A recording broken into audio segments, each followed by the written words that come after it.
Misteri kain pembungkus jenazah. Takdir kematian. Ya, tiada satu orang pun yang dapat mengetahui kapan dirinya akan meninggal.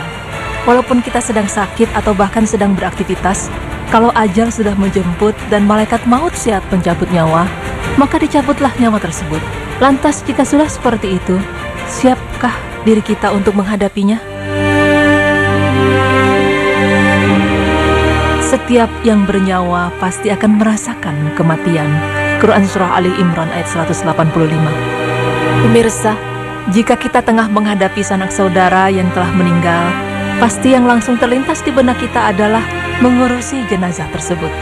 Mengurus jenazah tidak hanya sekedar memandikan dan membacakan doa untuk sang mayit, tapi kita juga harus menutup auratnya dengan menggunakan kain pembungkus jenazah. Benar, kain yang dimaksud adalah kain kafan, di mana kain tersebut digunakan untuk membungkus jenazah sebelum jenazah itu dimasukkan ke liang lahat. Namun sebenarnya apa itu kain kafan? Dan mengapa harus dibungkus dengan kain kafan? Inilah pemaparannya dari tim Berita Islami masa kini.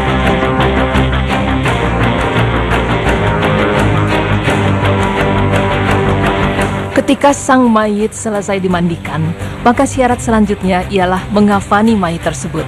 Kenapa harus dikafani? Karena sesungguhnya para ulama membagi kafan menjadi dua sudut hak.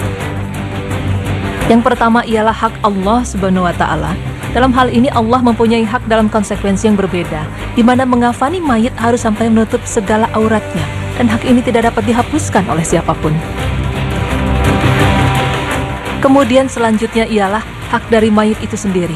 Kain kafan yang digunakan harus menutupi seluruh tubuhnya, kecuali bagian kepala. Hak ini pun berlaku bagi mayit pria maupun wanita, karena bagi sang mayit aurat adalah aib dirinya. Maka dari itu kain yang digunakan harus tebal dan harus mencukupi seluruh tubuhnya.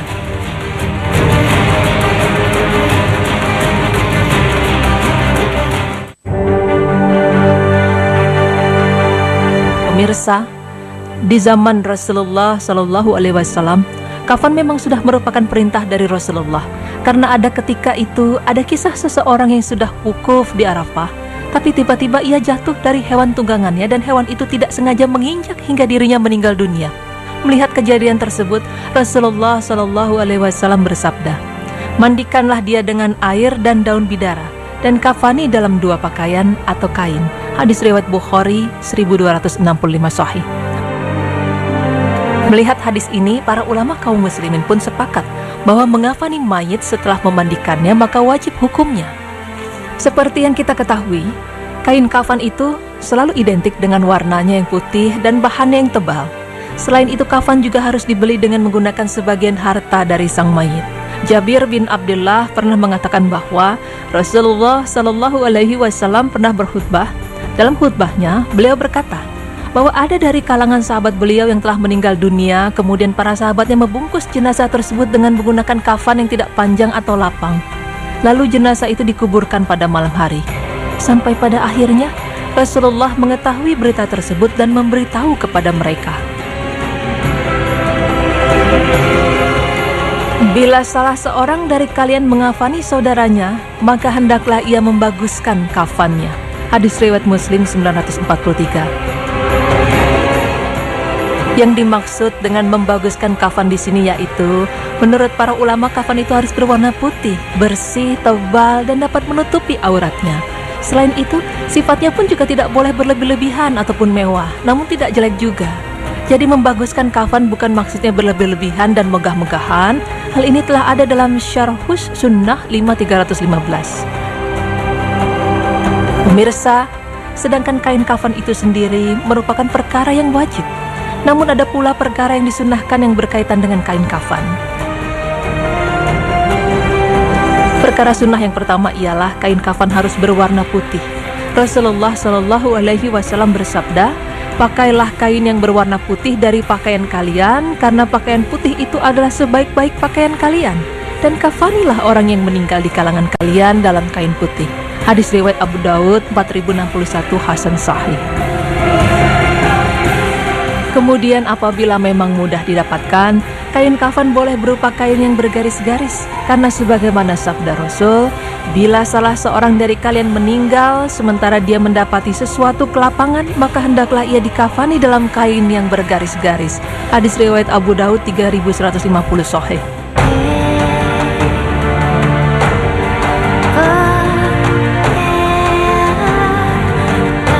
Mengafani jenazah ternyata tidak hanya sekedar membungkusnya dengan beberapa lapisan saja, tapi kafan tersebut harus diberikan wewangian yang berupa bukhur atau dupa yang wangi sebanyak 3 kali.